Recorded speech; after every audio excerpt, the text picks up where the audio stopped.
Welcome back to Bloom. It's fair to say most people never enter a marriage thinking it will ultimately end in divorce, but we know unfortunately many couples do end up calling it quits. Family lawyer and author of The Collaborative Co-Parent, Gabriella Pomare, joins us now to talk about the quiet pattern behind divorces. Gabriella, thank you so much for joining us. Thank you for having me. Okay, this is really important because would you say that's true? Most people never get married thinking, oh, this might end. Absolutely. I don't think anyone goes into a relationship wondering what the future might look like, and particularly the breakdown of that relationship. So it can be quite confronting when that does happen, and people often don't know which way to go next. For sure. And a lot of the times we don't even know there's an issue until there's an issue. And you're saying that women, we often defend this behavior that we say that we resent. What does that mean?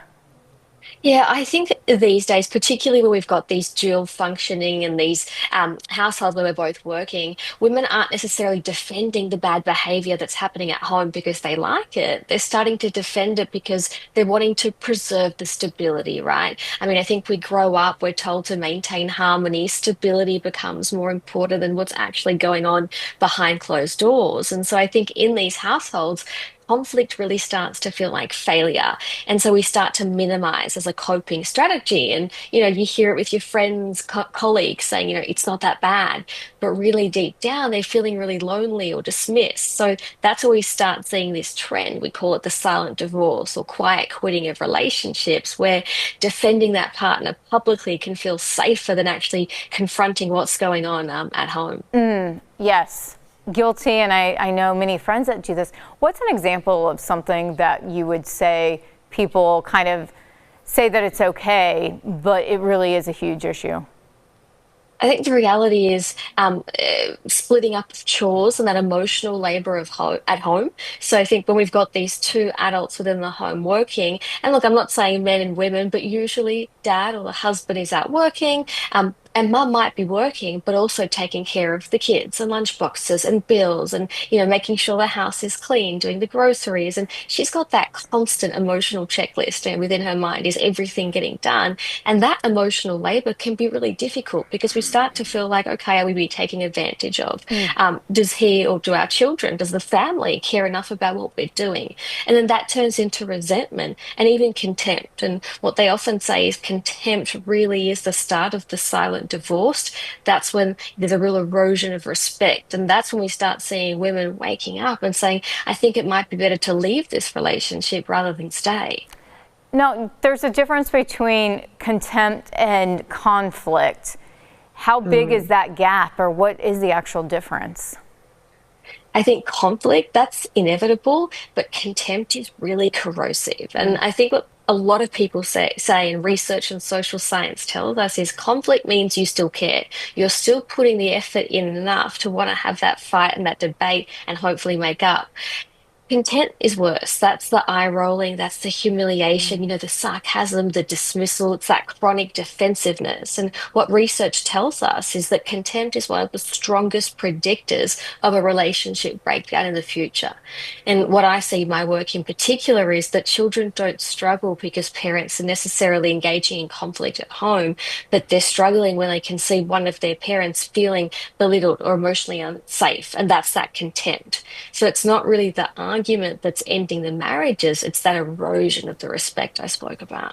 Which often results in that passive aggressive behavior that we all notice. Absolutely. And can kind of pick up on that tension. Now, this is a big one I think a lot of people might be surprised at. Is it true that women initiate the majority of divorces?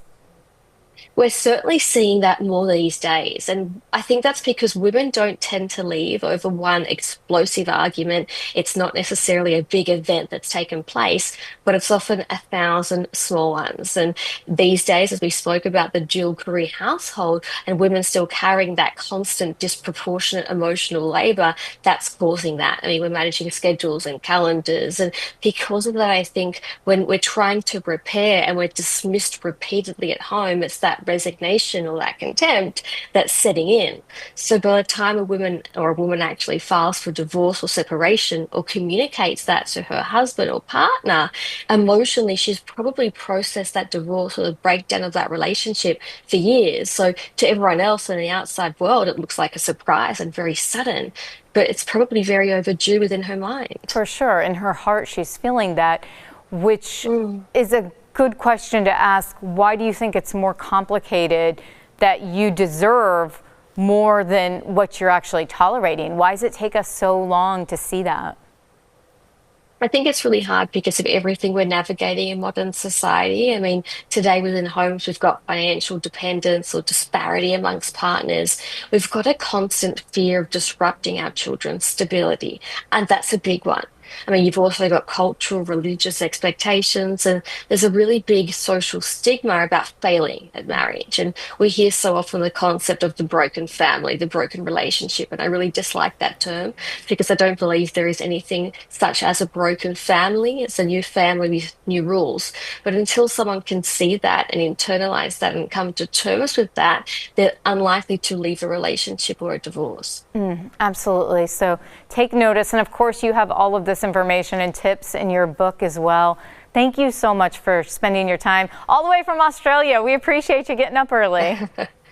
Thank you. Thanks for having me. Of course. And of course, we'll share this story on BloomTampaBay.com. Stay with us. We'll be back with more Bloom right after this.